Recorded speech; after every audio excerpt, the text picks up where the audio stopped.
गोविंद वासुदेव जगतपति देहि में तनियम कृष्ण त्वाम अहम शरणम गतः।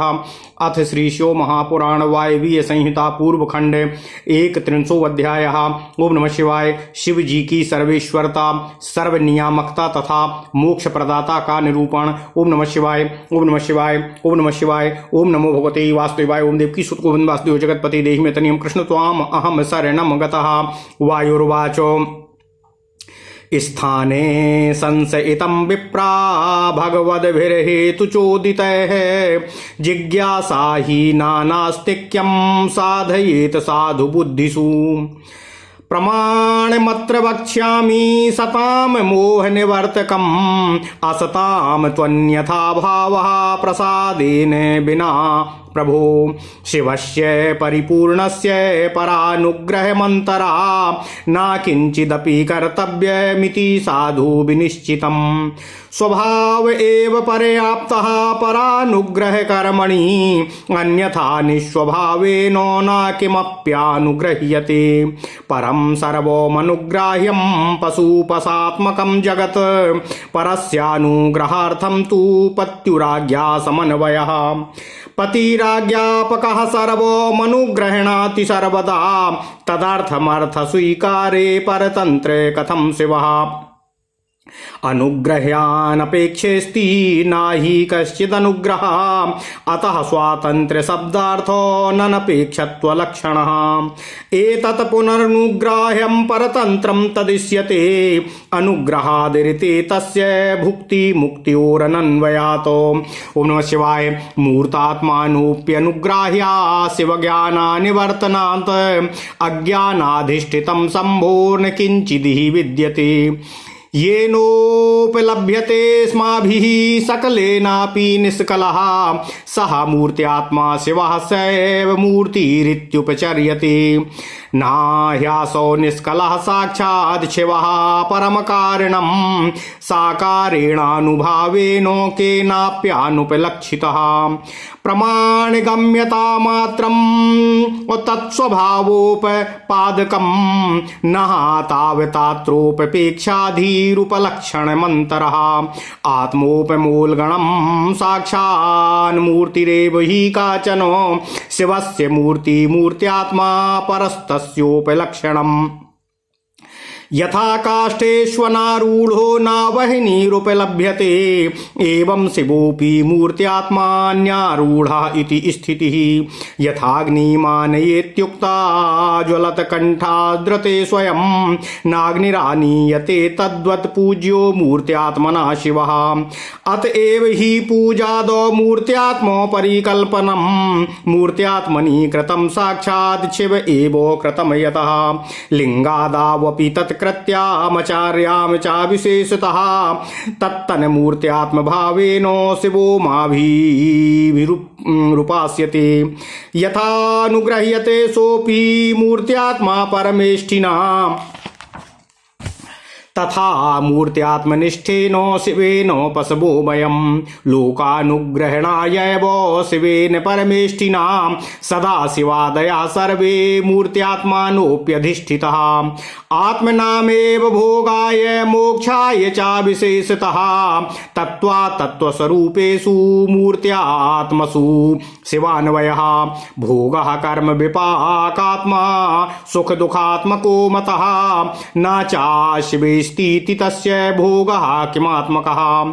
सर्वं शिवोऽनुगृह्णाति न निगृह्णाति किश्चन निगृह्णतां तु ये दोषा शिवे तेषां सम्भवातो।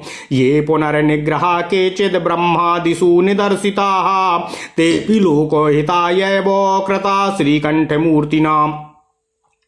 ब्रह्माण्डस्याधिपत्यं हि श्रीकण्ठस्य न संशयः। श्रीकण्ठाख्यां शिवो मूर्तिः क्रीडाति मधितिष्ठति। सदोषा एव देवाद्या निगृहीता यथोचितं ततस्तेऽपि विपाप्मानः प्रजाश्चापि गजज्वरः। ओम नमः शिवाय। सदोषा एव देवाद्या निगृहीता यथोदितं ततस्तेऽपि विपाप्मानः प्रजाश्चापि गतज्वराः। निग्रहोऽपि स्वरूपेण विदुषां नाजुगुप्सितः अतएव हि दण्ड्येषु दण्डो राज्ञां प्रशस्यते यत् सिद्धिरीश्वरत्वेन कार्यवर्गस्य कृत्स्नसः नाचाचेदीसतां कुर्यात् जगतः कथमीश्वरः ईशेच्छा च विधातृत्वम् विधेराज्ञापमं परम् आज्ञावश्यामिदं कुर्यान्न कुर्यादिति शासनम् तच्छासनानुवर्तित्वं साधुभावस्य लक्षणं विपरीतं साधोऽस्यान्नो सर्वं दत्तु दृश्यते साधु संरक्षणीयं चेद्विनिवर्त्यं साधु यत् निवर्तते चासामादेरन्ते दण्डो हि साधनं हितार्थलक्षणं चेदं दण्डान्तमनुशासनम् अतो यद्विपरीतं तद्हितं सम्प्रचक्षते हिते सदा निषण्डाणानामीश्वरस्य निदर्शनं सः कथं दुष्यते सद्भिर्सतामेव निग्रहातो अयुक्तकारिणो लोके गार्हणीया विवेकिता यदुद्वे जयते लोकं तदयुक्तं प्रचक्षते सर्वोऽपि निग्रहो लोके नाचा विद्वेषपूर्वकः नाहि द्वेष्टि पिता पुत्रं यो निग्रहणाति शिक्षयेत् मध्यस्थेनापि निग्रहाण्यो निग्रहणाति मार्गतः तस्याप्यवश्यं यत् किञ्चित् नैर्घृण्य मनुवर्तते अन्यथा नाहिनस्त्वे सदोषानप्यसो हरान् अन्यथा नाहिनस्त्वेव सदोषानप्यसो परान् हिनस्ति चायमप्याज्ञान परम मध्यस्थामाचरत। ओम नमः शिवाय ओम नमः शिवाय ओम नमः शिवाय। तस्मात् दुःखात्मिकां हिंसां कुर्वाणो यो सः निर्घृणः इति निर्बन्धयन्त्येके नियमो नेति चापरे निदानज्ञस्य भिषजो रुग्णे हिंसां प्रयुञ्जतः न किञ्चिदपि नैर्घृण्यं घृणैवात्र प्रयोजिका घृणापि न गुणायैव हिंस्रेषु प्रतियोगिषु तादृशेषु घृणी भ्रान्त्याः घृणान्तारित निर्घृणः उपेक्षापि हि दोषाय रक्ष्येषु प्रतियोगिषु सक्तो सत्यामुपेक्षातो रक्ष्यः सद्यो विपद्यते सर्पस्यास्य गतं पश्यन् यस्तु रक्ष्यामुपेक्षते दोषाभासान्मुत्प्रेक्ष्य फलतः सोऽपि निर्घृणः तस्माद् घृणागुणायैव सर्वथेति न सम्मतं प्राप्तकामित्वं सर्वं त्वन्यदसम्मतम्। ओम नमः शिवाय।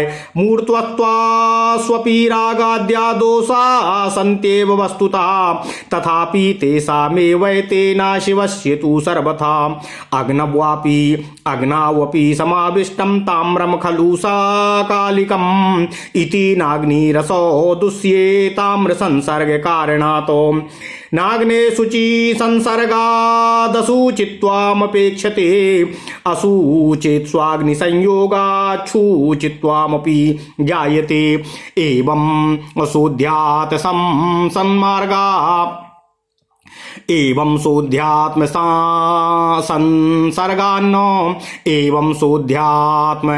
संसर्गान्नो ह्याशुद्धः शिवो भवेत् शिव संसर्ग तस्त्वेष शोध्यात्मैव हि शुद्धयति अयस्यग्नौ समाविष्टे दाहोऽग्नेरेव नायसः अमूर्तात्मन्येव स्वैर्यमीश्वरस्यैव नात्मनामो नहि काष्ठं ज्वालत्तूर्यामग्निरेव त्वजल्यसो काष्ठस्याङ्गरता नाग्नेरेव मात्रापि योज्यताम् अतएव जगत्यास्मिन् काष्ठात् पाषाणमृत्स्वपि।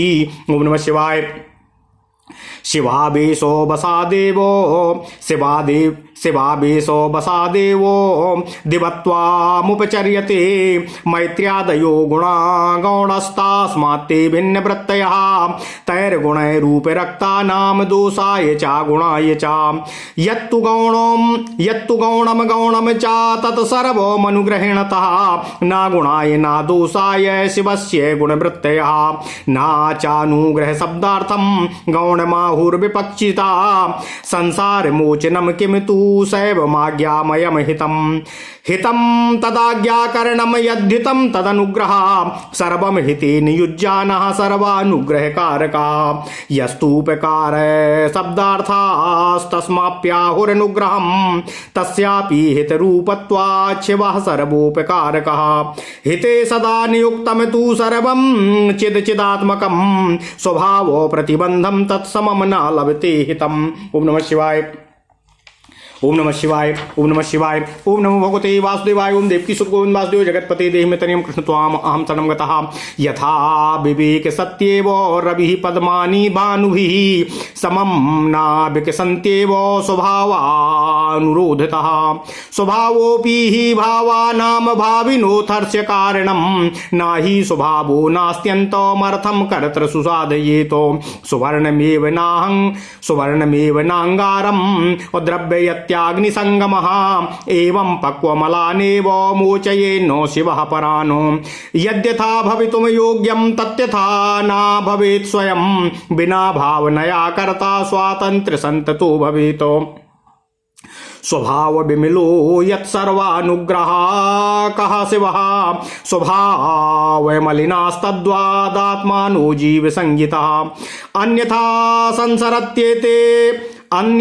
संसरन्त्येते नियमान् शिवः कथं कर्म मायानुबन्धोष्य संसारः कथ्यते बुधैः अनुबन्धोऽयमस्यैव न शिवस्येति हेतुमान् असा हेतुरात्मनामेव निजो नागन्तुको मलः आगन्तुकत्वे कस्यापि भाव्यं केनापि हेतुना योऽयं हेतुरसावेकस्त्वा विचित्र स्वभावतः आत्मताया समन्त्वेपि बद्धा मुक्ता परे यतः बद्धेष्वेव पुनः केचिल् लयभोगाधिकारतः ज्ञानैश्वर्यादि वैषम्ये भजन्ते सूत्रराधराः केचिन् मूर्त्यात्मतां यान्ति केचिद्दासन्य गोचराः मूर्त्यात्मसु शिवः केचिद्दध्वानां मूर्ध्वसु स्थिताः मध्ये महेश्वरा रुद्रास्तत्सर्वाचीनपदे स्थितः आसन्नेऽपि च मायायाः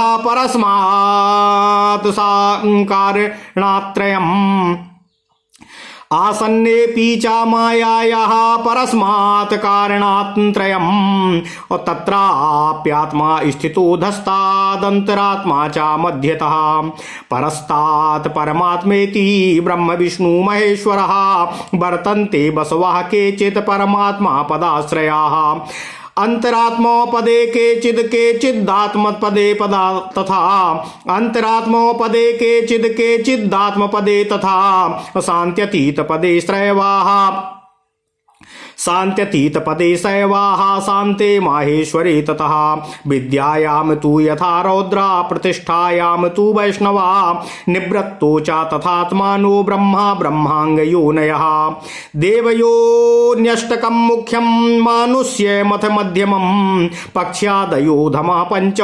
योनस्त्याश्चतुर्दशः उत्तराधरभावोऽपि ज्ञेयः संसारिणो मलः यथामभावो मुक्तस्य पूर्वं पश्चात्तु पक्वता। ओम नमः शिवाय। मलोप्यामश्च पक्वश्च भवेत् संसार कारणम् आमे त्वधरता पुंसाम पक्वे तु तरता क्रमातो पश्वात्मानस्त्रिधा भिन्ना एक द्वित्रिमलः क्रमातो अत्रोत्तरः एकमला द्विमला मध्यमा द्विमताः त्रिमला स्वधमा गेयाः यथोत्तरमधिष्ठिताः। ओम नमः शिवाय। त्रिमलानधिष्ठन्ति त्रिमलानधितिष्ठन्ति द्विमलैकमलः क्रमात् इत्थमौपाधिको भेदो विश्वस्य परिकल्पितः एक द्वित्रिमलान् सर्वान् शिव एकोऽधितिष्ठति अभिसा असीवात्माकमप्येत शिवेनाधिष्ठितं तथा अरुद्रात्मकमित्येवं रुद्रैर्जगताधितिष्ठितः अंडात्मा हि महाभूमिः सतरुद्रादधिष्ठितः मायान्तमन्तरिक्षं तु ह्यमेरेसादिविक्रमात् अंगुष्ठमात्रपर्यन्ते समन्तात् सन्ततं ततम् महामायावासानाद्यौर्वद्याद्यैर्बभुर्नाधिपय अनाश्रितान्तैरध्वान्तरवर्तिभिः समधिष्ठितः ते हि साक्षात् दिवि सदन्त्वन्तरिक्ष सदस्तथा अपृथ्वी सद इत्येवं देवा देवव्रतः स्तुतः एवं त्रिभिर्मलय रामय पक्वैरेव पृथक पृथक निदान भूतय संसार रोगः पुंसाम प्रवर्तते अस्य रोगस्य भय सज्जम ज्ञानमेव नाचापरं विसगा ज्ञापकः शम्भुः शिवः परम कारणम् अदुखेनापि सक्तोऽसौ पशून् मोचयितुं शिवः कथं दुःखं करोतीति नात्र कार्या विचारणा दुःखमेपि हि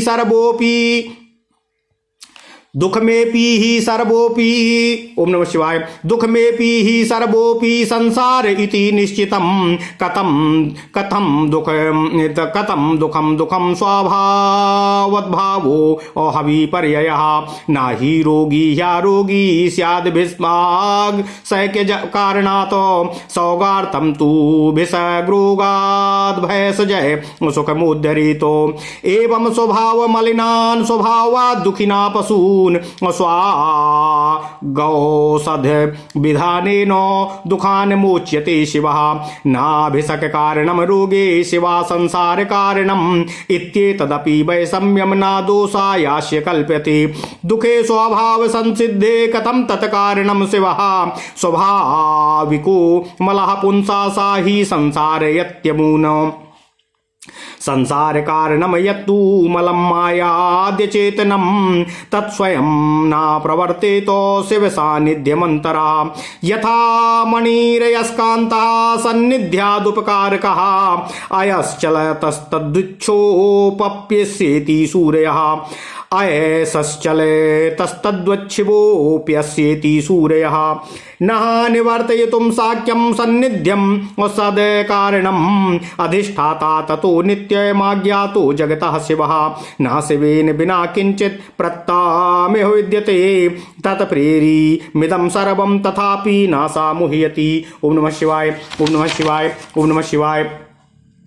शक्तिराज्ञात्मिका तस्य नियंत्री विश्वतोमुखी तया ततमिदं शाश्वत तथापि न सा दुःख्यति अनिदं प्रथमं सर्वमीशितव्यं सा ईश्वरः ईशा नाच तदीयाज्ञाः तथापि सा न दुष्यति नोन्यथा मन्यते मोहात् स विनश्यति दुर्मति तच्छक्ति वैभवादेव तथापि सा न दुष्यति एतस्मिन्नन्तरे व्योम्ना श्रुता वाग्शरीरिणी सत्यमोमोमृतं सौम्यामित्याविर्भवत् स्फुटं ततो ह्यष्टतरा सर्वे विनष्टा शेष संशया मुनियो विस्मयाविष्टा प्रणेमु पवनं प्रभुं तथा विगत संदेहान् कृत्वापि पवनो मुनिं नयते प्रतिष्ठितज्ञाना इति मत्वैवं ब्रवीतो। वायुर्वाचो परोक्षं च द्विविधं ज्ञानमिष्यते परोक्षमस्थिरं प्राहुर्परोक्षं तु सुस्थिरं हेतुपदेशगम्यं यत् परोक्षं प्रचक्षते अपरोक्षं पुनः श्रेष्ठादनुष्ठानाद् भविष्यति नापरोक्षाद्रते मोक्षो इति कृत्वा विनिश्चयम् अश्रेष्ठानुष्ठान सिद्ध्यर्थ अप्रयतद्वामतन्द्रिताः। ओम नमः शिवाय, ओम नमः शिवाय, ओम नमः शिवाय। ओम नमो भगवते वासुदेवाय। ओम देवकी सुत गोविंद वासुदेव जगतपते देहि मे तनियम कृष्ण त्वाम अहम शरणं गता। ओम नमः शिवाय, ओम नमः शिवाय, ओम नमः शिवाय। ओम नमो भगवते वासुदेवाय। ओम देवकी सुत गोविंद वासुदेव जगतपते देहि मे तनियम कृष्ण त्वाम अहम शरणं गता। ओम नमः शिवाय, ओम नमः शिवाय, ओम नमः शिवाय। ओम नमो भगवते वासुदेवाय। ओम देवकी सुत गोविंद वासुदेव जगतपते देहि मे तनियम कृष्ण त्वाम अहम शरणं गतः। ओम नमः शिवाय, ओम नमः शिवाय, ओम नमः शिवाय। ओम नमो भगवते वासुदेवाय। ओम देवकी सुत गोविंद वासुदेव जगतपते देहि मे तनियम कृष्ण त्वाम अहम शरणं गतः। अथ श्री शिव महापुराण वायवीय संहिता पूर्वखंड 31वां अध्याय। भगवान शिव जी की सर्वेश्वरता सर्वनियामकता तथा मोक्ष प्रदाता का निरूपण। ओम नमः शिवाय, ओम नमः शिवाय, ओम नमः शिवाय, ओम नमः शिवाय। ओम नमो भगवते वासुदेवाय। ओम देवकी सुत गोविंद वासुदेव जगतपते देहि मे तनियम कृष्ण त्वाम अहम शरणं गतः। वायुदेवता ने कहा, हे ब्राह्मणों, हे मुनियों, आप लोगों ने युक्तियों से प्रेरित होकर जो संशय उपस्थित किया है वह उचित ही है, क्योंकि किसी बात को जानने की इच्छा अथवा तत्व ज्ञान के लिए उठाया गया प्रश्न साधु बुद्धि वाले पुरुषों में नास्तिकता का उत्पादन नहीं कर सकता है। मैं इस विषय में ऐसा प्रमाण आपके समक्ष प्रस्तुत करूंगा जो सत्पुरुषों के मोह को दूर करने वाला है। असत्पुरुषों का जो अन्यथा भाव होता है उसमें प्रभु शिव की कृपा का अभाव ही मुख्य कारण होता है। ओम नमः शिवाय। परिपूर्ण परमात्मा शिव के परम अनुग्रह के बिना कुछ भी कर्तव्य नहीं है, ऐसा निश्चय किया गया है। परानुग्रह कर्म में स्वभाव ही पर्याप्त पूर्णतः समर्थ है, अन्यथा निःस्वभाव पुरुष किसी पर भी अनुग्रह नहीं कर सकता है। पशु और पाश रूप सारा जगत ही पर कहा गया है। यह अनुग्रह का पात्र है। पर को अनुग्रहित करने के लिए पति की आज्ञा का समन्वय आवश्यक है। पति आज्ञा देने वाला है, वही सदा सब पर अनुग्रह करता है। उस अनुग्रह के लिए ही आज्ञा रूप अर्थ को स्वीकार करने पर शिव परतंत्र कैसे कहे जा सकते हैं। ओम नमः शिवाय। अनुग्राहक की अपेक्षा न रखकर कोई भी अनुग्रह सिद्ध नहीं हो सकता है। अतः परतंत्र स्वतंत्र शब्द के अर्थ की अपेक्षा न रखना ही अनुग्रह का लक्षण है। जो अनुग्राह्य है वह परतंत्र माना जाता है, क्योंकि पति के अनुग्रह के बिना उसे भोग और मोक्ष की प्राप्ति नहीं होती है। जो मूर्त्यात्मा हैं वे भी अनुग्रह के पात्र हैं, क्योंकि उनसे भी भगवान शिव की आज्ञा की निवृत्ति नहीं होती है।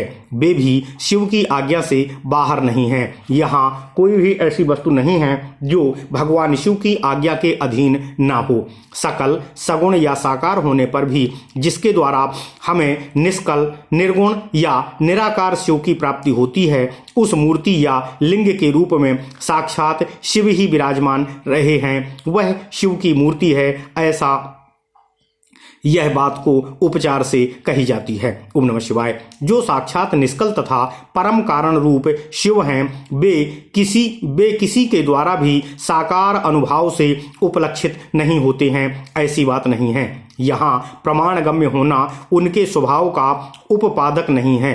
प्रमाण अथवा प्रतीक मात्र से अपेक्षा बुद्धि का उदय नहीं होता है। वे परम तत्व के उपलक्षण मात्र हैं, इसके सिवा उनका और कोई अभिप्राय नहीं है। कोई न कोई मूर्ति ही आत्मा का साक्षात उपलक्षण होती है। शिव की मूर्ति है, इस कथन का अभिप्राय यह है कि उस मूर्ति के रूप में परम शिव विराजमान है। मूर्ति उनका उपलक्षण है। जैसे काष्ठ आदि आलंबन का आश्रय लिए बिना केवल अग्नि की उपलब्धता नहीं होती है, उसी प्रकार शिव भी मूर्त्यात्मा में आरूढ़ हुए बिना उपलब्ध नहीं होते हैं। यही वस्तु स्थिति है। जैसे किसी के कहने पर कि तुम आग ले आओ, उसके द्वारा जलती हुई लकड़ी आदि के सिवा साक्षात अग्नि नहीं लाई जा सकती है, उसी प्रकार शिव का पूजन भी मूर्ति रूप में ही हो सकता है, अन्यथा नहीं। इसलिए पूजा आदि में मूर्त्यात्मा की परिकल्पना होती है, क्योंकि मूर्त्यात्मा के प्रति जो कुछ किया जाता है वह साक्षात शिव के प्रति किया गया ही माना जाता है। ओम नमः शिवाय। लिंग आदि में विशेषतः अर्चा विग्रह में जो पूजन कृत्य होता है वह भगवान शिव जी का ही पूजन होता है। उन मूर्तियों के रूप में भगवान शिव की भावना करके हम लोग शिव की ही उपासना करते हैं। जैसे परमेष्ठी, ओम नमः शिवाय, परमेष्ठी भगवान शिव मूर्त्यात्मा पर अनुग्रह करते हैं, उसी प्रकार मूर्त्यात्मा में स्थित शिव हम पशुओं पर अनुग्रह करते हैं। परमेष्ठी भगवान शिव ने लोगों पर अनुग्रह करने के लिए ही भगवान सदाशिव आदि संपूर्ण मूर्त्यात्माओं को अधिष्ठित अपनी आज्ञा में रखकर अनुग्रहित किया है। ओम नमः शिवाय। आत्माओं जीवों के ही भोग तथा मोक्ष के लिए विशेष रूप से तात्विक तथा अतात्विक स्वरूप वाले मूर्त्यात्माओं में भगवान शिव की अवस्थिति देखी जाती है। सुख दुखात्मक फल भोग तो किए गए कर्मों का परिणाम माना जाता है, तो फिर कर्म फलों का भोग किस प्रकार से हो सकेगा। भगवान शिव इस सब पर अनुग्रह करते ही हैं, किसी का निग्रह नहीं करते, क्योंकि निग्रह करने वाले लोगों में जो दोष होते हैं वे शिव में असंभव हैं। ब्रह्मा आदि के प्रति जो भगवान शिव का निग्रह देखा गया है वह भी श्रीकंठ मूर्ति भगवान शिव के द्वारा लोकहित के लिए भी किया जाता है। भगवान शंकर संसार के नियमन आदि की क्रीड़ा में निरत श्रीकंठ नामक स्वरूप में अधिष्ठित हैं और वह श्रीकंठ मूर्ति ही इस ब्रह्मांड पर अधिकार करके स्थित हैं, इसमें संदेह नहीं है। अपराध युक्त होने के कारण देवगण भी भगवान शिव जी के द्वारा उचित रीति से अनुशासित किए जाते हैं। इससे वे पाप रहित हो गए और प्रजाजनों का क्लेश भी दूर हो गया। विद्वानों की दृष्टि में निग्रह भी स्वरूप से दूषित नहीं है। जब वह राग द्वेष से प्रेरित होकर किया जाता है तभी निंदनीय माना जाता है। इसलिए दंडनीय अपराधियों को राजा की ओर से मिले हुए दंड की प्रशंसा की जाती है। जिन्होंने अपने ऐश्वर्य के द्वारा समस्त कार्यों को पूर्ण किया था वे यदि अपने ऐश्वर्य को प्रकट ना करें तो उन्हें संसार में ईश्वर कैसे माना जाएगा। भगवान शिव की इच्छा ही उनका विधान कर्तृत्व है और विधान उनकी सामर्थ्यशालिनी आज्ञा है। यह कर्तव्य है और यह कर्तव्य नहीं है, इस प्रकार के अनुशासन का नाम आज्ञा है। जो लोग उनके इस अनुशासन का पालन करते हैं वे ही साधुजन हैं तथा शिवानुशासन से विपरीत आचरण करने वाला असाधु कहलाता है। अतएव सभी लोग साधु नहीं हो पाते हैं। यदि साधु की रक्षा करनी है तो असाधु का निवारण करना ही होगा। पहले साम आदि तीनों उपायों से असाधु के निवारण का प्रयत्न किया जाता है। यदि वह प्रयत्न सफल नहीं हुआ तो अंत में चौथे उपाय दंड का ही आश्रय लिया जाता है। यह दंडांत अनुशासन लोकहित के लिए ही किया जाना चाहिए, यही उसके औचित्य को परिलक्षित करता है। यदि अनुशासन इसके विपरीत हो तो उसे अहितकर मानना चाहिए। जो सदा हित में ही लगे रहने वाले हैं उन्हें ईश्वर का दृष्टांत अपने सामने रखना चाहिए। ईश्वर केवल दुष्टों को ही दंड देते हैं, इसलिए निर्दोष कहे जाते हैं। अतः जो दुष्टों को ही दंड देता है वह उस निग्रह कर्म को लेकर सत्पुरुषों द्वारा लांछित कैसे किया जा सकता है।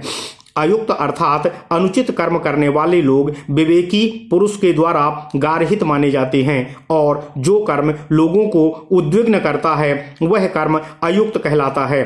लोक में जहाँ कहीं भी निग्रह होता है वह यदि विद्वेष पूर्वक ना हो तो श्रेष्ठ माना जाता है। जो पिता पुत्र को दंड देकर उसे अधिक शिक्षित बनाता है वह उससे द्वेष नहीं करता। तटस्थ भाव से जो व्यक्ति दंडनीय लोगों को अनुशासित करता है उसमें भी यत्किंचित कठोरता देखी ही जाती है। यदि उसमें कठोरता ना हो तो वह अपराधी पुरुषों को दंडित ही कैसे करेगा, पर वह मध्यस्थ भाव में तो स्थित रहकर भी अज्ञ पुरुषों को दंडित करता है। ओम नमः शिवाय, ओम नमः शिवाय, ओम नमः शिवाय। ओम नमो भगवते वासुदेवाय। ओम देवकी सुत गोविंद वासुदेव जगतपते देहि में तनियम कृष्ण त्वाम अहम शरणं गता। इसलिए भले ही वह मध्यस्थ भाव वाला क्यों ना हो पर दंडित करता हुआ व्यक्ति निर्दय होता ही है, ऐसा कुछ लोग कहते हैं और दूसरे लोग कहते हैं कि ऐसा कोई निश्चित नियम नहीं है। जिस प्रकार रोग के कारण को जानने वाला वैद्य रोगी के प्रति निर्दयता पूर्वक व्यवहार करता हुआ भी वस्तुतः तनिक भी रोगी के प्रति निर्दयी नहीं होता है, अपितु उसका वह व्यवहार दया से ही प्रेरित होता है जिससे वह रोगी का हित कर सके। इस हिंसा के लिए उद्यत शत्रु के प्रति की गई दया उपकारिणी नहीं होती है। यदि कदाचित वैसे लोगों के प्रति व्यक्ति भ्रमवश दयावान हो भी जाए तो भी अंततोगत्वा उसे शत्रु के प्रति निर्दय होना ही पड़ता है। रक्षणीय व्यक्ति की रक्षा न करना और दंडनीय व्यक्ति को दंड न देना दोनों ही प्रकार की उपेक्षा दोषपूर्ण है। सामर्थ्य के होने पर भी यदि रक्षणीय व्यक्ति की रक्षा न की जाए और दंडनीय व्यक्ति को दंड न दिया जाए तो शीघ्र ही रक्षणीय व्यक्ति का नाश हो जाता है। सर्प के मुख में जाते हुए व्यक्ति को देखते हुए भी जो पुरुष दोषाभासों का अनुमान कर उस रक्षणीय व्यक्ति की उपेक्षा कर देता है वस्तुतः वह भी निर्दयी ही होता है।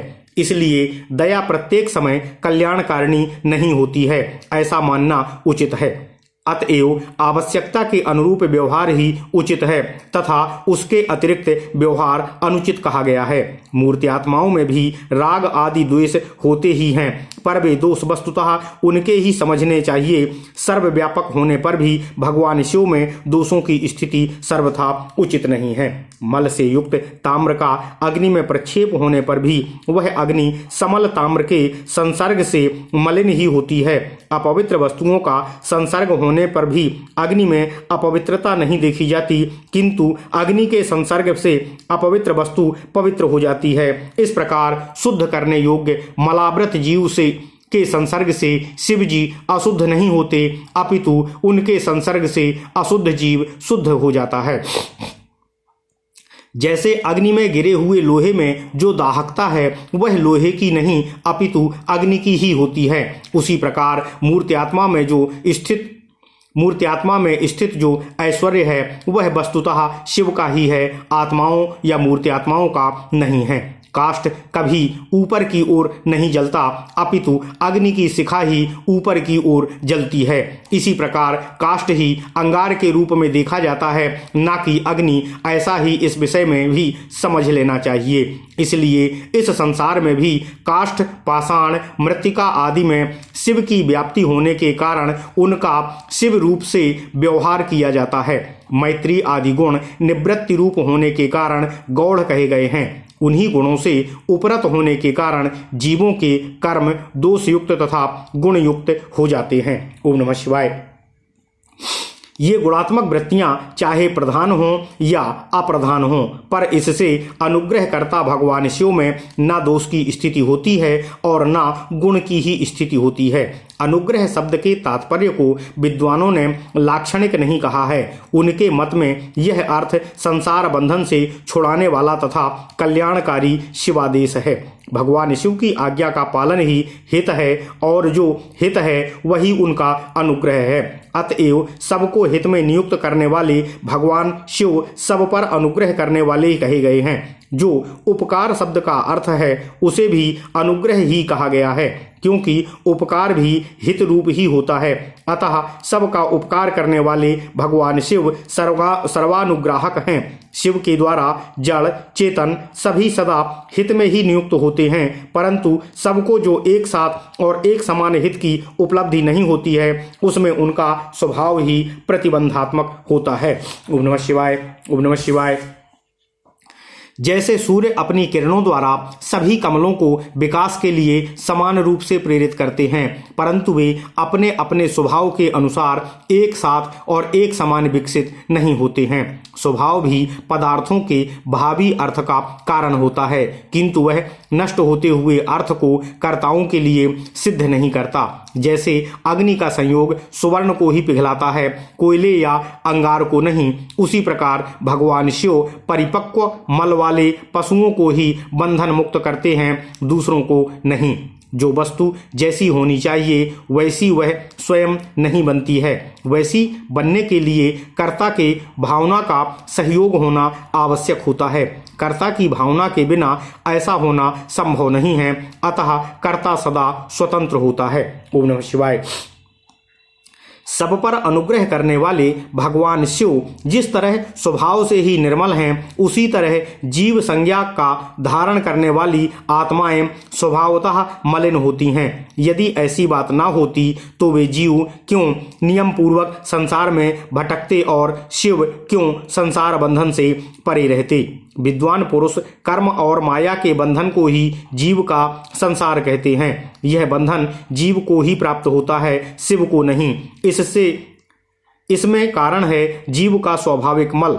वह कारणभूत मल जीवों का अपना स्वभाव ही है, आगंतुक नहीं।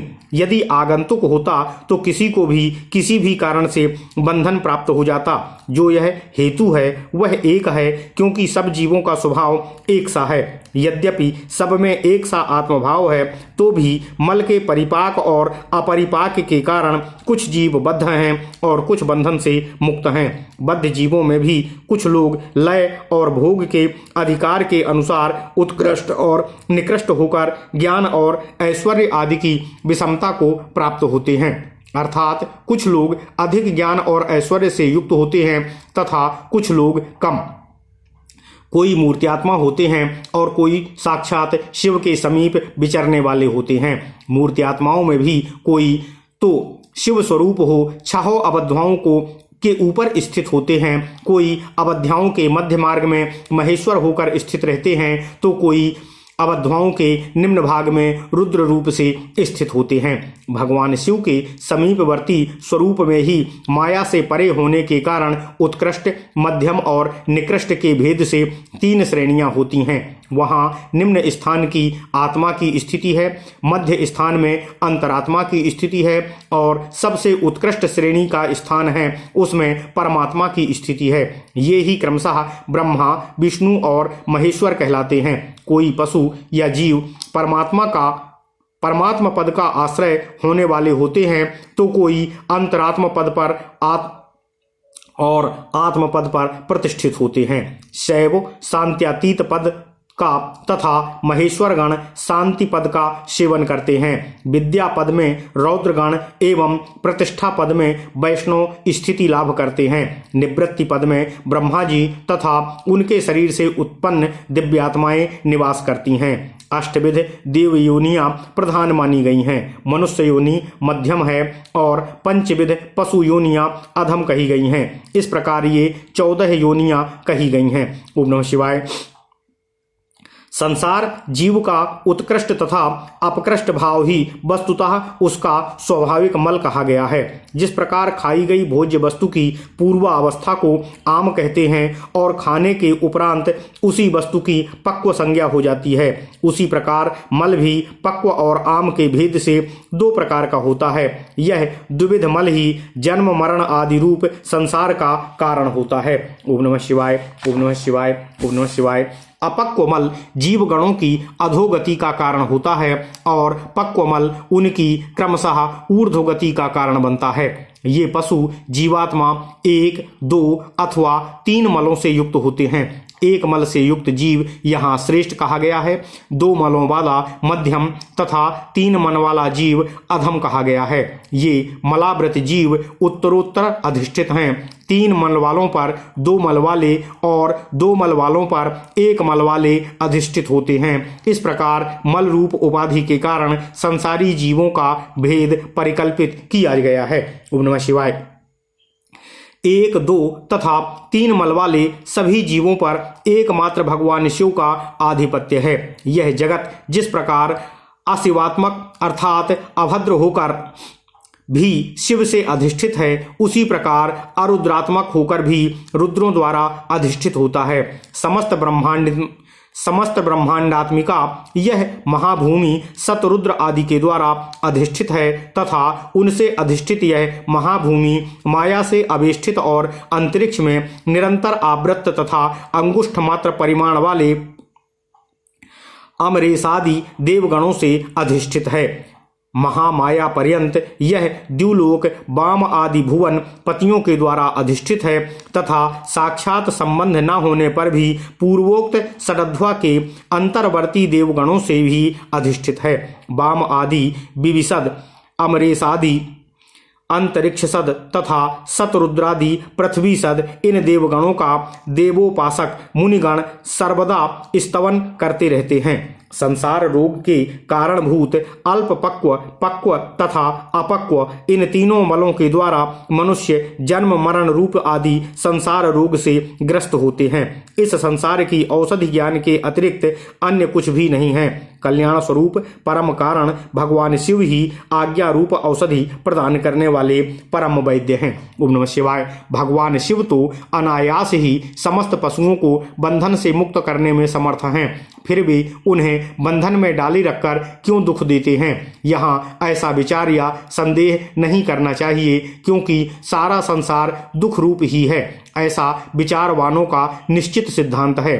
जो स्वभावतः दुखमय है वह दुख रहित रहित कैसे हो सकता है? स्वभाव में उलटफेर कैसे हो सकता है? वैद्य की दवा से रोग अरोग नहीं होता है, वह रोग पीड़ित मनुष्य का अपनी दवा से सुखपूर्वक उद्धार कर देता है। इसी प्रकार जो स्वभावतः मलिन और स्वभाव से ही दुखी हैं, उन पशुओं को अपनी आज्ञा रूपी औषधि देकर भगवान शिव दुख से छुड़ा देते हैं। रोग होने में वैद्य कारण नहीं है, परंतु संसार की उत्पत्ति में शिव कारण है। अतः रोग और वैद्य के दृष्टांत से शिव और संसार के दृष्टांत में समानता नहीं है, इसलिए इसके द्वारा शिव पर दोषारोपण नहीं किया जा सकता है। जब दुख स्वभाव सिद्ध है, तब शिव उसके कारण कैसे हो सकते हैं? जीवों में जो स्वाभाविक मल है, वही उन्हें संसार के चक्र में डालता है। विद्वानों का कहना है कि संसार का कारणभूत जो मल अचेतन माया आदि है, वह शिव का सानिध्य प्राप्त किए बिना स्वयं चेष्टाशील नहीं हो सकता है। जैसे चुंबक मणि लोहे का सानिध्य प्राप्त कर ही उपकारक होता है, लोहे को खींचता है, उसी प्रकार शिव भी जड़ माया आदि का सानिध्य पाकर ही उसके उपकारक होते हैं, उसे सचेष्ट बनाते हैं। उनके विद्यमान सानिध्य को अकारण हटाया नहीं जा सकता। अतः जगत के लिए जो सदा अज्ञात हैं, वे शिव ही इसके अधिष्ठाता हैं। भगवान शिव के बिना यहाँ कोई भी प्रवृत्त या चेष्टाशील नहीं होता है। उनकी आज्ञा के बिना एक पत्ता भी नहीं हिलता है।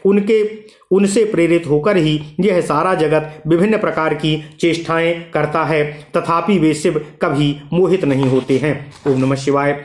उनकी आज्ञा रूपिणी जो शक्ति है, वही सबका नियंत्रण करती है, उसका सब ओर मुख है, उसी ने सदा इस संपूर्ण दृश्य प्रपंच का विस्तार किया है, तथापि उसके देश से शिव कभी दूषित नहीं होते हैं। यह समस्त जगत शिव से प्रेरित होता है, किंतु उससे शिव का